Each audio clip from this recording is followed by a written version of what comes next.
What is it like owning a Tesla Model 3 after 2 years? Let me tell you.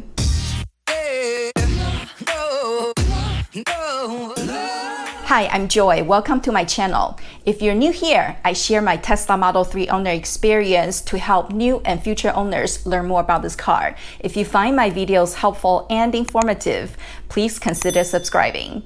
Before I get into today's video, I do have a couple of personal updates that I would like to share. So if you don't care about this, I am putting the timestamp down there in the description box so you can fast forward. If you have been following my videos, you would have noticed that I was absent from YouTube for the last 6 weeks. The reason being my dog Ginger came down with aggressive lymphoma and she was put down on June 6, 2020. Ginger's passing was tough for me because back in January, I was released from an emotionally, verbally, and financially abusive marriage. Ginger had been my true companion during this difficult time as I was healing. So when Ginger passed away, I decided to take a break and to continue my healing. I decided to speak out about my personal situation now because during the months of lockdown, domestic violence cases had skyrocketed. And I want to bring awareness on abusive marriages and relationships, not necessarily physical, but emotional, verbal, and financial abuse from one spouse to another. If you are in an abusive relationship, not just physically, or if you have friends or relatives that you care about that you know is going through abusive situation with their partners, please speak up and call the National Domestic Abuse Hotline to get help. I also want to thank those of you who have shown love, support, and kindness to me when you found out about Ginger. Thank you so very much. I really appreciate the kindness and support I've been receiving from the Tesla community. July 14th, 2020 marks the 2-year anniversary of when I took Joy Mobile home and my very first time driving a Tesla and owning a Tesla. Now that I've had this car for 2 years, I want to share with those of you who are looking at purchasing this car, or you're a brand new owner and you're curious about what happens after 2 years of ownership.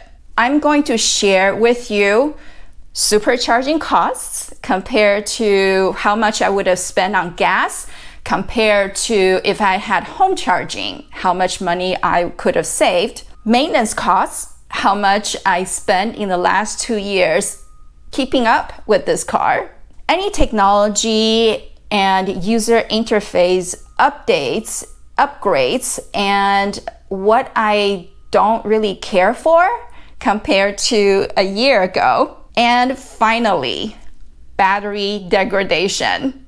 How is my battery holding up? Okay, so first up, supercharging costs. I compiled this Excel spreadsheet documenting all the supercharging sessions that I've done within the last year, essentially from July 15th, 2019, all the way up to July 14th, 2020. If you have been following my videos for a while, you would know that I live in a condo community and my parking space is way far from my building where I am really not able to install a home charger. So for the last 2 years, I have been going to superchargers as I would when I had a gasoline car going to the gas station. So here you will see all the supercharging sessions that I've done in the last year. And I have supercharged for a total of 2,886 kilowatt hours. And at 31 cents per kilowatt hour rate, my last year's supercharging expense would come out to be $894.66. And I want to also compare with home charging. So where I live in LA, the super off-peak rate, time of use, is 14 cents per kilowatt hour if I am able to install a home charger and charge it at night when the rate is at 14 cents.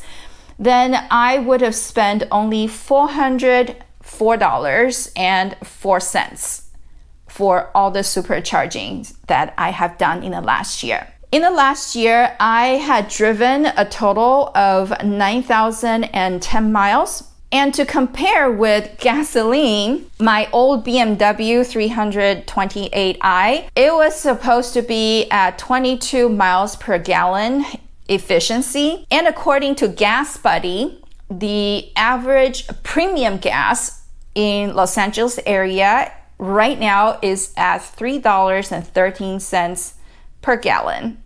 So I'm using this figure, and that comes out to be 14 cents per mile. So the cost of gas for the 9,010 miles that I've driven in the last year would have came out to be $1,281.88.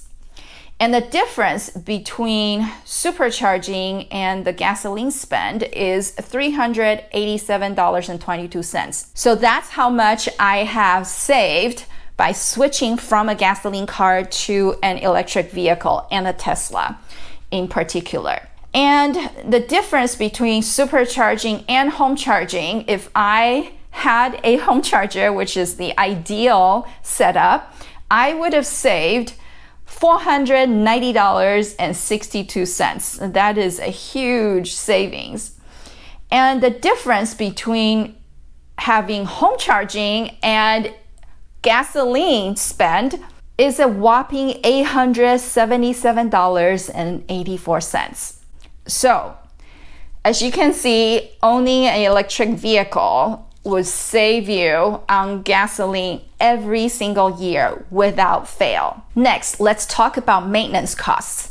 I did produce a video on a little over a year, 14 months, how much I spend on maintenance that you can check out right here. So for the last 2 years, this is how much I spend on maintenance. Tire rotations, $20.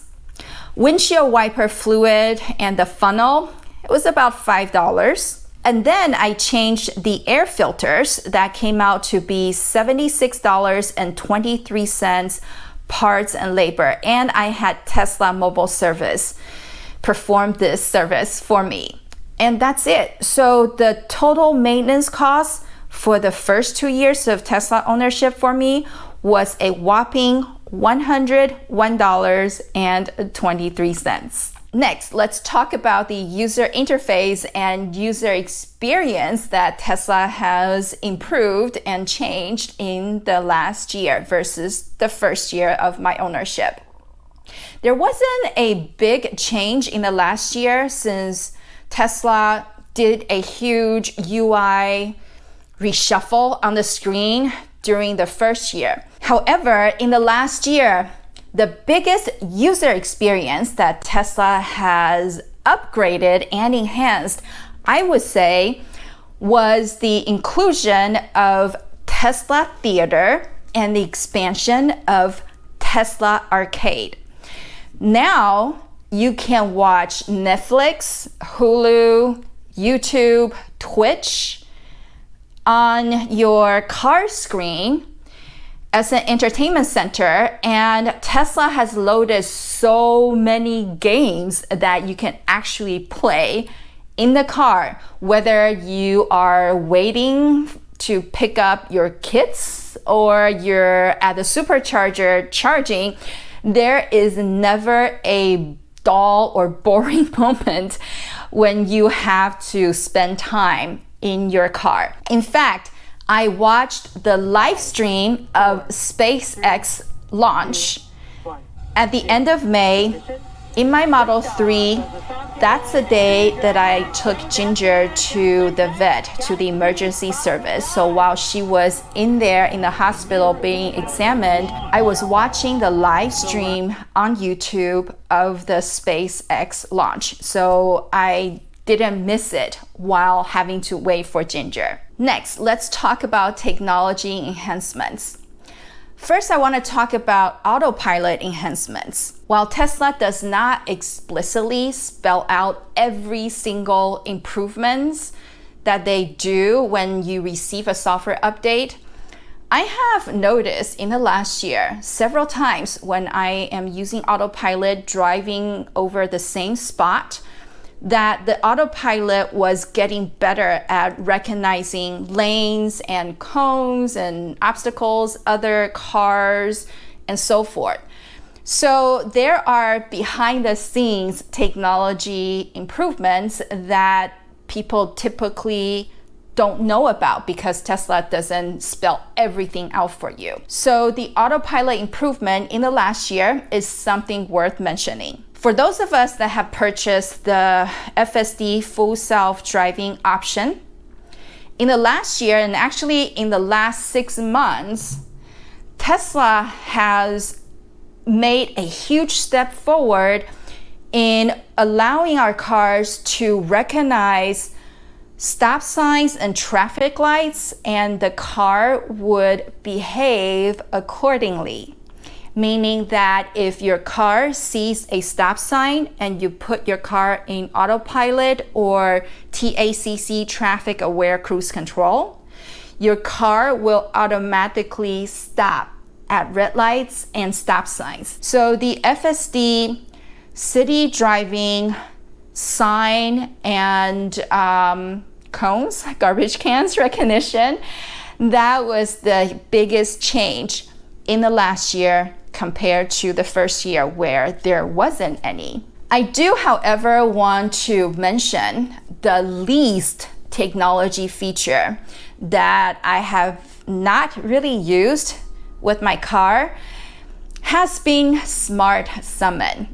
Now, Smart Summon is really cool and I've used it maybe a handful of times, but most of the time I still don't trust it in the parking lot, especially where there are a lot of pedestrians and there are a lot of cars moving around.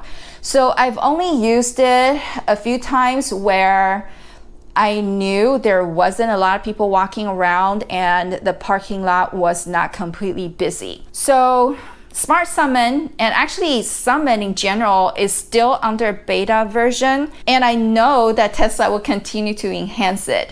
But for now, in the last year, Smart Summon is the least used technology feature for me. Now, let's talk about my battery. After 2 years of all these supercharging sessions, how is it holding up? Is there any degradation? First of all, I want to point out though that Tesla has fixed the phantom draining issue. I did a test several months ago that the phantom draining is really a non-issue now. So I am really happy that Tesla has fixed this. With my battery, after 2 years, I am happy to report that with supercharging once or twice a week, and when I go on road trips, I will supercharge maybe twice or even 3 times a day on a road trip, my car still has a rated range of about 310 miles, which is the original rated range when I picked up this car 2 years ago. So I am not really seeing any or much of battery degradation after 2 years and after supercharging my car. So after 2 years, I still absolutely love and enjoy this car. It drives just as the day I picked it up 2 years ago. And with all the money I've been saving on gas and maintenance, this is a really great long-term investment on a car for me. If you're curious about my 1-year review from a year ago, you can check out that video right here. Once again, thank you so much for watching. Don't forget to subscribe. I will see you next time, and God bless.